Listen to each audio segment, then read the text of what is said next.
I was thinking what a globalized economy we are, and yet no matter where we go, we take the kitchen with us. I mean, pan in ice cream, and so delicious, right? Anyway, welcome back. Thank you so much for joining us timely. If you're sitting in the last 5 rows, why not make your way to the front of the room?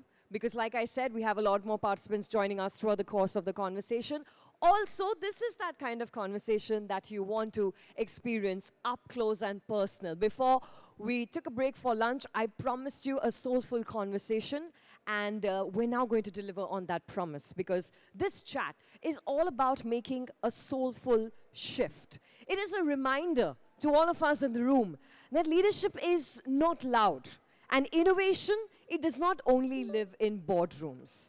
This is the story of one man's lifelong commitment to rural India, and what it really teaches us as talent managers about talent, about purpose, people, and of course, a long-lasting impact. So ladies and gentlemen, let's welcome our speaker on the stage, Dr. Anil K. Rajvanshi, Padma Shri Awardee, Director and Honorary Secretary, Nimkar Agricultural Research Institute, who will be in conversation with Dr. Asmani Surve, Vice President, Goldie Solar. They're going to explore what it truly means to be rooted to rise. Let's welcome them with a thunderous Tech HR round of applause, everyone.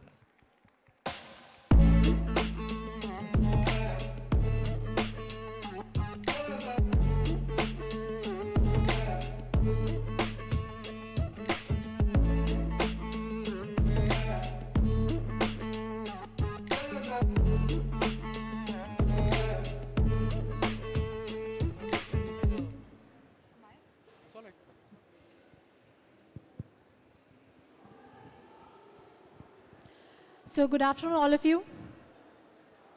Sir, we have a task after lunch, a session, right? I'm sure all of you have experienced good lunch, as our host graciously mentioned. But I'm sure this conversation is going to be much deeper and enlightening. As she rightly said, it's a soulful conversation. And it's indeed a pleasure to share this stage with Sir. And so do you like to say 2 words before we start? Whatever you want. Hello, can you hear me at the back? Good, because there's a lot of noise. First of all, I would like to really thank the organizers for inviting me. You know, when I heard that this is an HR conference, I said, what am I doing in an HR conference? I stay in rural India. I spent all my life in rural India. But it's the HR people who are the most important people, because you are the ones who will guide the destiny of the people who might come and spend their time in rural India and make India great. I see a lot of young people who are here, and I'm delighted because this is a new India. My only request is, don't run away from this country. This is your country. Make this country great. You are the people who are the future of this country. And if you make this country great, this is your home. Just like I came back, I hope you can also help in rural India. That's my initial message. Thank you, sir. And with that, I want to ask him this one question. As you all may be aware, Sir was very well established in US before. He had been studying in University of Florida. So, sir, what made you to come from Florida to the roots of India and especially to the heartland of India? I was born and raised in Lucknow. I went to one of the best schools in Lucknow. From there, one of the best IITs in India in those times in 1970s, IIT Kanpur, then to United States for my PhD, taught there for 2.5 years. And I came back because of madness, because of janoon, because of arrogance, because I felt that I was working in one of the best institutes on solar energy in the United States, and if I can come and help do something in India, that will be very great.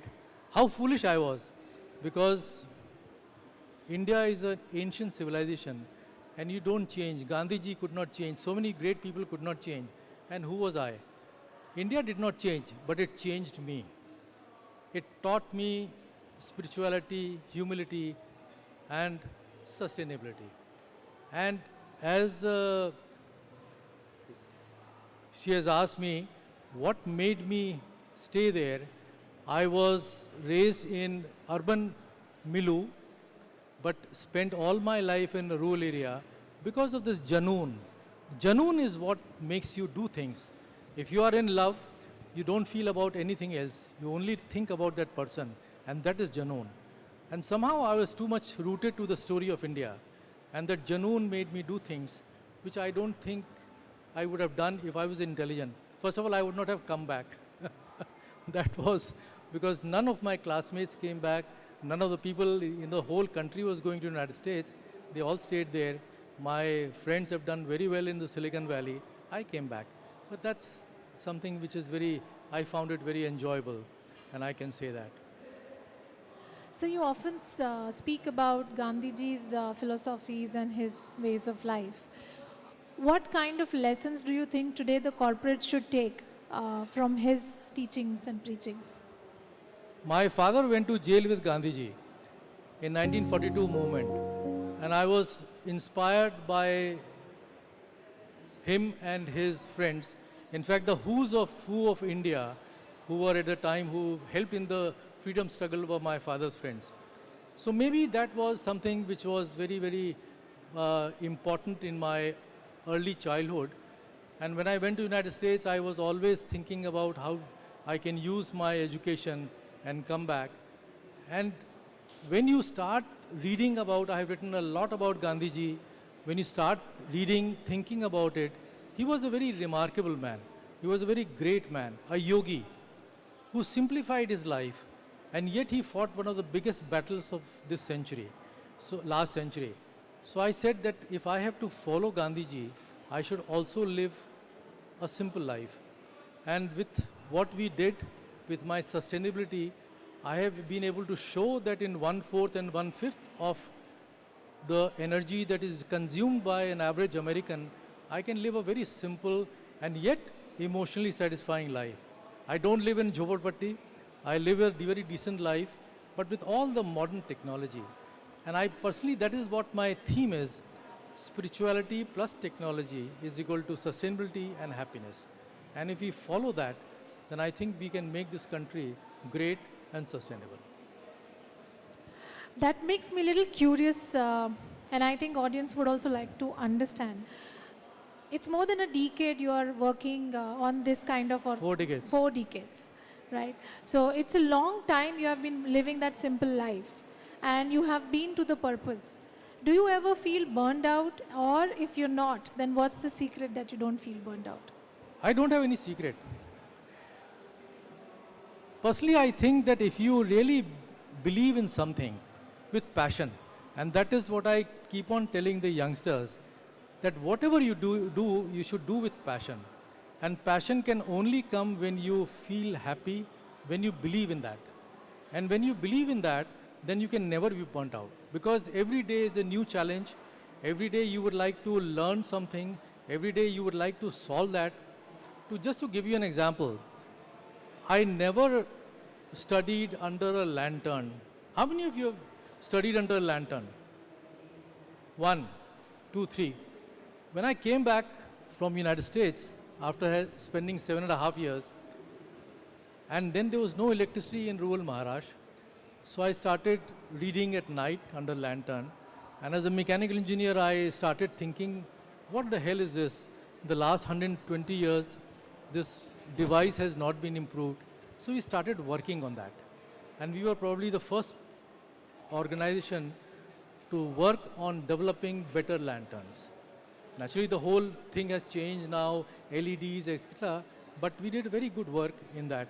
So everything that I see in front of me, and that is what I tell to the youngsters, that the problems are infinite in this country. And there's a great challenge. And if we all look at those challenges and try to solve in our small way, that is what Gandhiji taught. Gandhiji said, be the change that you want to see. And if each one of us can do that change, then we can make this world much better. So there is never a burnt out. Yes, there are ups and downs. One can never say. But spirituality, I write a lot on spirituality, and I feel that spirituality has given me a lot of insights and has given me a lot of sanyam and man ki shanti, and that helps. That's all. So probably one of the takeaways for who feel burned out is you should look for a spiritual aspect, as Sir has found in his ways of life, right? And I would also say that to some extent, youth moving out of rural has a lot to do with the opportunities are offered in the metro cities. What would be your suggestions that how we can create a balance wherein we do not disturb the rural, at the same point of time we offer opportunities to them? You know, this is a facet of human life. When you are in a pretty poor condition, you want to make your life better. So most of the people in rural areas, they want to move to, for example, from Fulton, they want to move to Pune, Mumbai, etc. It's the people who are like me, who are trained abroad, who live in urban areas, who have their stomach full. I want to bring them back to rural India, because they are the change makers. They will be the ones who can affect change because they have seen both sides of the world. And helping rural India is a brings in great satisfaction when your stomach is full, when your other things are taken care of. And I'm sure that this country has large number of people who are very, very well off, who want to do something meaningful in their life. And I believe that that meaningful existence can come by helping the 60% of the population to be brought up. Because unless until we bring these 60% of the population into the mainstream development, India will not progress. India will not become a Viksit Bharat that our Prime Minister talks about and others talk about. We all have to do that, and that is what I feel. Because a lot of children from rural Maharashtra come to our institute. I tell them, please work, but their heart is in Pune and Delhi and Mumbai.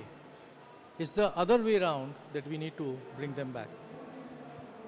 And when they see, for example, when we came back, I and my wife, you know, we used to ride in a bicycle, and we used to be laughed at in the Fulton that these people have come from America, they were in such a luxury and they are riding bicycle. But a lot of people then became very interested. If they can ride the bicycles, we'll also ride the bicycles. So a lot of things have happened like that. When they see us doing certain things, they also feel that we should also do that. So it's mostly by your example that things happen. Can you hear me at the back? Yeah, okay. I would suggest you all should see Sir's YouTube video, wherein he has very well narrated his experience about his whole journey. And he always gives a huge amount of credit to his better half every time, right? So that's also something which we should all learn, that our better halves, be it a male or female, they have a huge amount of contribution in our life. They are our equal partners, be it success, be it inspiration, or be it any kind of areas that we all have to work on. And with that, sir, I want to ask you that you have worked on a lot of renewable energy technologies. What has kept you so rooted towards it, and what are your learnings that you would like to share? You know, you talked about my better half. I came from Lucknow. My wife, Nandini Nimkar, who is sitting here, she comes from Fulton. We both met in the United States. We married there. In fact, this was the first Indian couple marriage in Gainesville. It was unheard of because there was no Hollywood tamasha. We had 8 people and we got married. We didn't come to India. And she said, I'm going. You want to come? You are most welcome. So that's how I landed in Fulton. So when your wife tells you to take you somewhere, you go. That's how the life should be. Now, we never knew, when I came back, I'll tell you a very interesting thing. The first person I met was Darbari Seth. Darbari Seth was very big honcho in Tatas. He had a very big job for me because he had heard a lot about me. Apparently, working in a very famous lab in America, there were a lot of stories written on me in the papers. And he said, when you come to India, I would like to meet you. So when I came to India, I went to the Bombay house. I met him. He said, there's a very big job waiting for you. And he said that maybe Tata Energy Research Institute you can help run. I was so arrogant and so stupid. I said, no, I'll be your employee. I want to do something on my own. I'm going to rural Maharashtra. You help me there. So that was the arrogance. Anybody would have thrown, given an arm and a leg to join Tata's because there was a very big job. Same thing happened with S.L. Kirloskar. He told me, what the hell are you doing to do in Fulton? Come and join me. But I believe that if you are focused and want to do something, I was a full professor in IIT Bombay. I said, no, I will do my thing in Fulton. I'll come and teach, and I've taught for 10 years in IIT Bombay as a professor. But the thing was, Janoon. There were problems in rural India. There were problems in rural Maharashtra. And with my renewable energy work, how do we solve that? For example, when I came back, I saw a large amount of, because Fulton is a sugar belt. So after sugarcane harvest, the farmers light the sugarcane leaves or the residues. It pollutes the environment, plus it's such a waste of energy. So we were the first people in the country to develop a gasifier running on loose biomass. And based upon that, we developed the whole national policy on biomass energy basis. In fact, 10,000 megawatt of power is being produced through biomass, which came from our institute. In 1990, it became a national policy.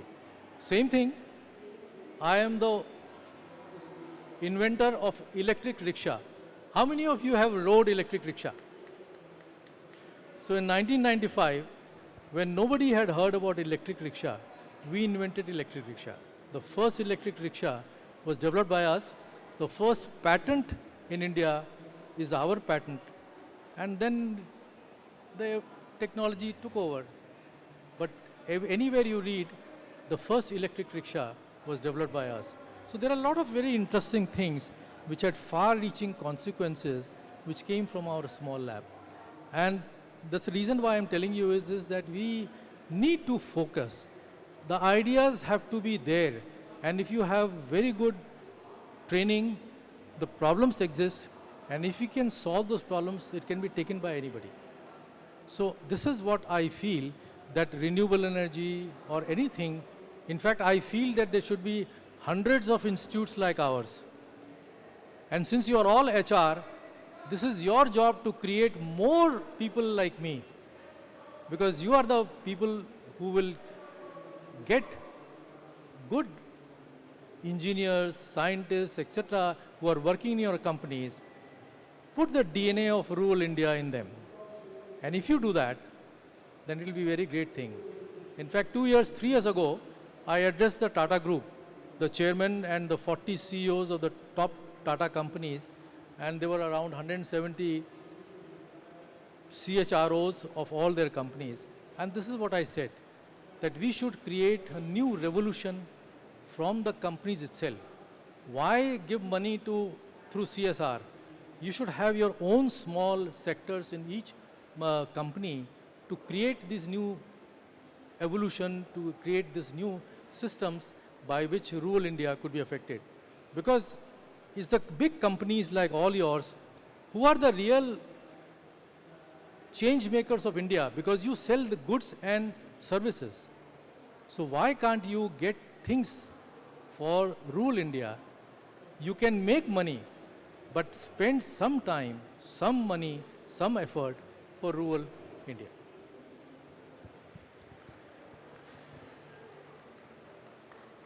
How many of you would like to join me in my madness. Wonderful. So, sir, one message, if you have to give in to audience, which will have a combination of science as well as the human effect that we have. I don't have any message. My life is my message. The only thing I can say to youngsters especially is whatever you do with passion. Don't do what your parents or your others people tell you, because there are, I give lectures in IITs. I'm regularly invited to IITs, and a lot of students are very inspired, but immediately their parents will say, where the hell are you going to go? What are you going to do? I personally feel that if the youngsters follow their inner voice, they want to do something which gives them happiness, that's what it is. And then nature shows the correct path. When I came back, I never thought about my career. In fact, I was zero when I came back. All my classmates, everybody thought that what a fool I was, leaving everything in America and coming to rural India. And now the same people say that you are the most decorated among ourselves. But that's a very minor thing. What matters is that you do things which gives you happiness. And that's the only message I can tell you. Your happiness is how you define it, I'm not the one to define, but whenever you find that it is happiness, you should do that. So, sir, in your writings, you have been referring a lot about science, sustainability, spirituality, as you mentioned. So, how has your inner life and your outer work aligns to the change making that you refer to? I don't know, I never look from that point of view. I always look, because you see, spirituality is nothing else but looking deeper into anything, because we are all seekers of truth. So when you are looking truthfully into anything, you become spiritual. Spirituality has nothing to do with religion. I write a lot on these issues. My 125, 30 articles have come in Times of India, in so many other things. I have books. In fact, I'm going to read now my book, Exploring the Mind of God, how technology guided by spirituality can produce happiness and sustainability. I believe that when you look deeper, you become spiritual. And when you have the spirituality, it gives you the wisdom to curb your greeds.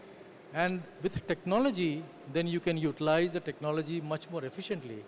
And so it will produce sustainability. So spirituality plus technology is equal to sustainability and happiness. Because that is how, that I feel, should be the mantra of not only India's development, but for the rest of the world. And you HR people should look at this, because this is how we should really guide our own country. We are a country which produced the greatest philosophical thought of this, any times. And yet we have forgotten that spiritual thought. With technology, we are simply running away, following the Chinese examples, following the American example. We in India can give a new thought to the world, just like Gandhiji gave. And that should be spirituality plus technology is equal to happiness and sustainability.